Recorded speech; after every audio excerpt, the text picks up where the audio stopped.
Ngayon po ay ika-17 ng Hunyo. Ako si Lorlyn Garcia Velarde, hatid sa inyong pinakamaiinit na balita dito sa News Force.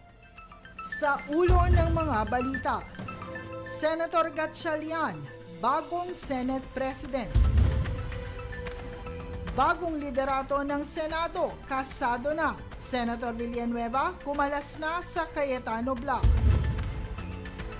Mga bagong miyembro ng Commission on Appointments nanumpa na sa tungkulin. Mga panukala aprobado sa special session ng Kongreso. Kamara, binigyang otoridad ang prosecution panel sa impeachment laban kay VP Sara. Publiko, binalaan laban sa Father's Day ayuda scam. Patas at pantay na balita, komprehensibong ulat para sa pulso ng masa. Ito ang News Force.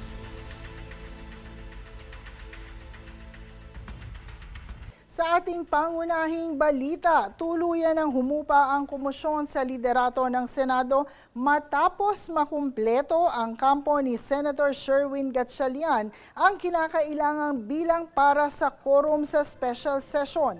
Para sa buong detalye, narito ang ulat ni Jade Buhoy.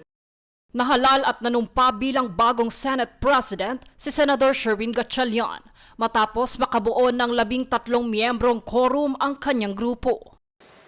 Sa paglipat ni Senador Joel Villanueva sa Mayorya, nabuo ang quorum na nagbibigay daan sa pagkahalal ni Senador Sherwin Gatchalian bilang bagong Senate President at muling pagtakbo ng mga gawain sa Senado.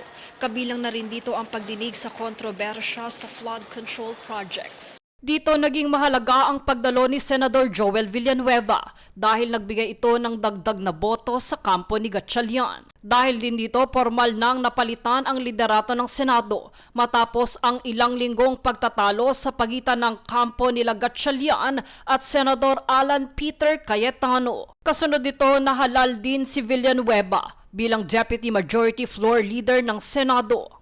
Muling kinumpirma rin si Senador Erwin Tulfo bilang chairman ng Blue Ribbon Committee, habang si Senador Kiko Pangilinan naman ang naging vice chairperson. Kanilang ibinahagi na isa sa mga pangunahing tututukan ng komite ang investigasyon sa umano'y irregularidad sa mga flood control project ng pamahalaan. Samantala, sinabi naman ni Cayetano na magpapatuloy pa rin ang paghahanap ng pananagutan sa usapin ng flood control kahit wala na siya sa liderato ng Senado. Ayon pa sa senador, ang issue ng flood control ang ugat ng naging sigalot sa loob ng kapulungan. Sa hiwalay naman na pahayag, sinabi naman ni Senador Panfilo Ping Lacson na ang paglipat ni Villanueva at Senador Francis Cheese Escudero sa bagong mayorya ang naging susi upang maibalik ang normal na operasyon ng Senado. Samantala, ang nasabing pagtitipon ay sa ilalim ng special session na ipinatawag ni Pangulong Ferdinand Marcos Jr. upang aksyonan ang mga prioridad na panukala at mga nakabinbing kumpirmasyon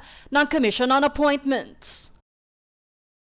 Jade Buhoy, nag-uulat para sa Golden Nation Network.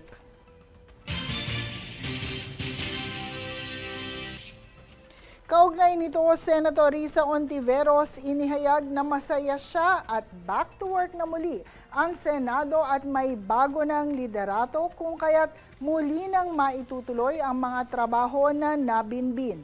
Ayon sa kanya, the Senate is back in order. Kaya nagpapasalamat din ako kay Senator Joel Villanueva for joining us in putting the household of the Senate back in order. So naihalal na namin si Senate President Sherwin Gatchalian at si Senator Tito bilang SP Pro Tempore, nakapanumpa na rin si Majority Leader Migs. And kita nyo naman, sa unang kalahating araw pa lang ng special session, napaka-productive muli ng Senado.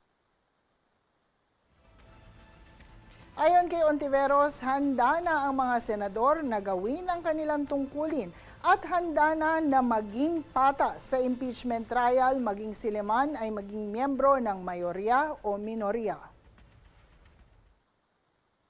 Ngayong araw pa lamang ay nagpaparamdam na sila lalahok sa Commission on Appointments. It seems kasi inelect na rin po nila sinabit na po nila yung mga miyembro ng minority para sa Commission on Appointments, pati Senate Electoral Tribunal. So I expect lalahok nga sila sa CA hearings at plenary ngayon.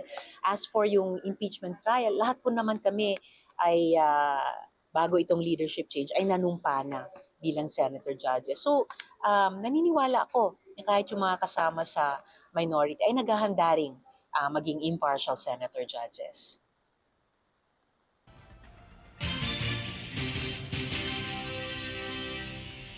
Samantala, maikli naman ang naging pahayag ni Senator Pia Cayetano hinggil sa bagong liderato ng Senado. Ayon kay Cayetano, wala namang problema sa kanila ang panibagong liderato dahil ito ay common sense na sila ay mayroon ng bilang na 13.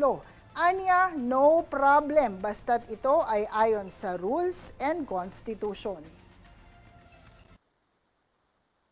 Sinusuportahan niyo yung bagong leadership po. May 13, di ba? Common sense, di ba? What's in the rules? What's in the Constitution? When you have 13, yun lang. So pag hindi sumunod sa rules, doon lang naman kami may problema. Pero pag sumunod sa Constitution at sa rules, no problem. That's just how it is.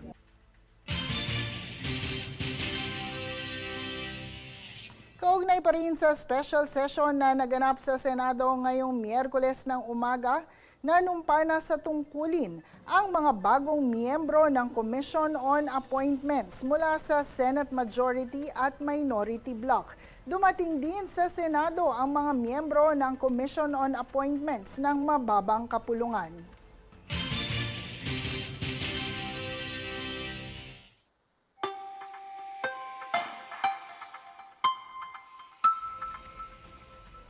Sa lagay ng panahon, kasalukuyan pa rin umiiral ang easterly sa silangang bahagi ng Visayas at Mindanao at mainit at maalinsangang hangin ang dulot nito na may tsansa ng kalat-kalat na pag-ulan sa ilang lugar sa Visayas at sa Mindanao. Habang wala namang malawakang pag-ulan ang mararanasan sa buong bansa, ngunit dahil sa panahon ng tag-ulan, asahan ang malakas at panandali ang buhos dulot ng localized thunderstorms. Samantala, may binabantayan namang low pressure area ang Pag-asa sa labas ng Philippine Area of Responsibility na may layong halos 3,000 kilometro mula sa silangan ng northeastern Mindanao at may katamtamang tsansang maging bagyo sa mga susunod na oras.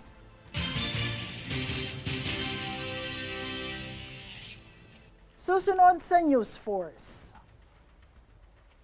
Mga panukala sa special session ng Kongreso aprobado na. Kamara, binigyang otoridad ang prosecution panel sa impeachment laban kay VP Sara. DOH, nagbabala kontra dengue ngayong tag-ulan. Manatiling nakatutok para sa higit pang mga balita sa pagbabalik ng News Force.